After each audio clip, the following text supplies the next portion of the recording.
नमस्कार मैत्रिणींनो, चला आज करूया आपण खमंग थालीपीठ.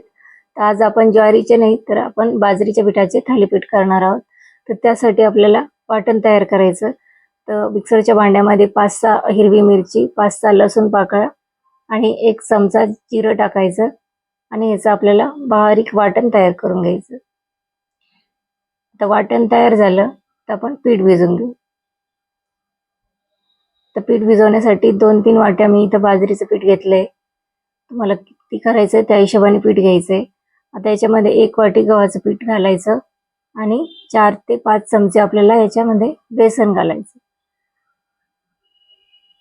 त्याच्यामध्ये मसाले घालायचे, हळदी पावडर घालायची, मिरची पूड घालायची आणि 1 चमचा आपल्याला इथं पांढरे तीळ घालायचे. त्याच्यानंतर आपण जे वाटण तयार करून घेतलं होतं ते घालायचं, चवीपुरतं मीठ घालायचं आणि भरपूर बारीक चिरलेला कांदा घालायचा, बारीक चिरलेली कोथिंबीर घालायची. तर इथं कोथिंबीरच्या ऐवजी तुम्ही मेथी किंवा पालक पण वापरू शकता. आता चांगलं मिक्स करायचं पीठ आणि असं थोडंसं घट्टसर पीठ भिजवून घ्यायचं. पीठ भिजून झालं आता आपण थालीपीठ करायला घेऊ. तर त्यासाठी मी बटर पेपर घेतलाय. आता याला बटर पेपर पाणी लावायचं आणि थालीपीठ थापून घ्यायचंय. आता याच्यावर थोडेसे तीळ लावायचे आणि थोडंसं थापून घ्यायचं. याला होल पाडायचे. होल पाडल्यामुळं काय होतं की थालीपीठ चांगलं भाजलं जातं.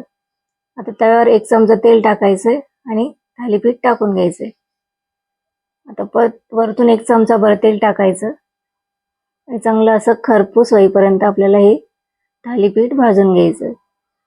आता मी ज्वारीच्या पिठाचं पण थालीपीठ टाकलेलं आहे.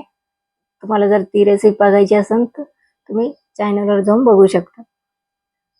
आता परत चमचाभर तेल लावायचं आणि चांगलं आपलं थालीपीठ भाजून घ्यायचंय.